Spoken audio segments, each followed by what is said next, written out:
The Syrian conflict has entered a critical new phase, with recent developments highlighting the complex dynamics in the region. Hayat Tahrir al-Sham, HTS, an Islamist group with a significant foothold in northwest Syria, has declared a new Syrian prime minister following the collapse of Bashar al-Assad's regime. Simultaneously, Israel plans to establish a sterile defensive zone inside southern Syria to protect its borders, while Turkey intensifies its campaign against Kurdish groups in the north.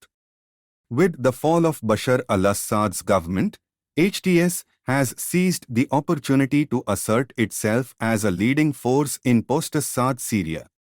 The group, which controls much of Idlib province, has named a new Syrian Prime Minister Mohamed al-Bashir. He previously ran an administration in Idlib under the control of HTS. HTS, formerly linked to al-Qaeda, has sought to rebrand itself as a local nationalist movement rather than a global jihadist organization. By appointing a prime minister, HTS aims to project an image of governance and stability in contrast to years of centralized authoritarian rule under Assad. The announcement, however, raises serious concerns about the future trajectory of Syria. While HTS's move could garner support from some factions within the fragmented Syrian opposition, it also risks deepening divisions among opposition groups.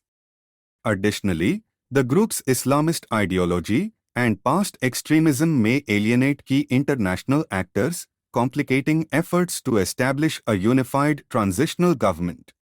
For neighboring countries and the international community, an HTS-led government poses a significant challenge, as it could hinder reconstruction and stabilization efforts while perpetuating Syria's isolation from the global stage.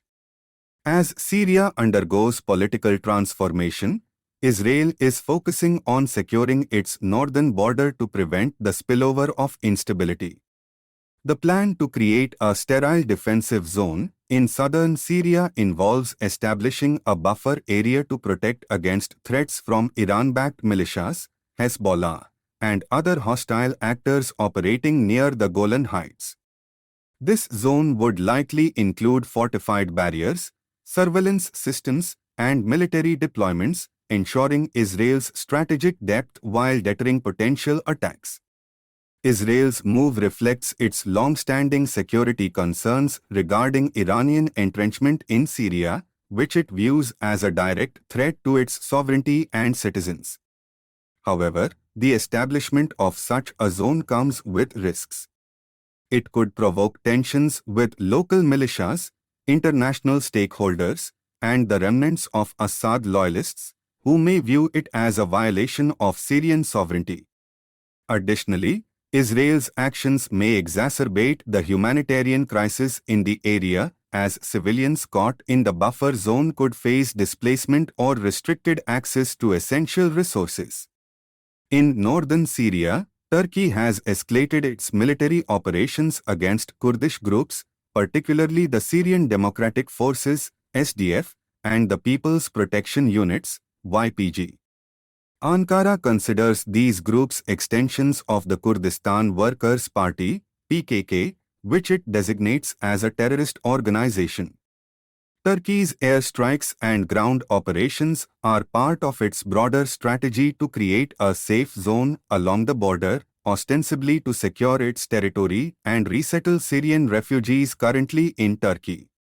Turkey's actions are reshaping the balance of power in northern Syria. By targeting Kurdish forces, Turkey seeks to weaken their territorial hold and prevent the emergence of an autonomous Kurdish region. However, this has drawn sharp criticism from the international community, particularly the United States and European countries, which have supported the SDF as a key ally in the fight against ISIS. Turkey's campaign also risks destabilizing the region further, as Kurdish groups may retaliate, potentially disrupting the fragile ceasefires brokered in parts of northern Syria.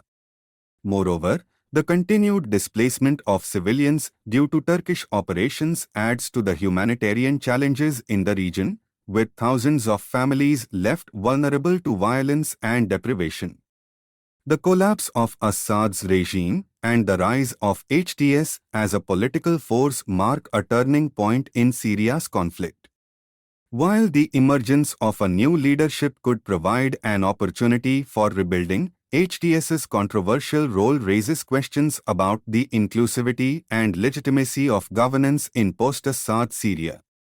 Israel's buffer zone strategy and Turkey's military campaigns highlight the growing regional rivalries playing out on Syrian soil. These actions underscore the fragmented nature of the conflict, with external powers pursuing divergent agendas that often conflict with Syria's long-term stability and sovereignty.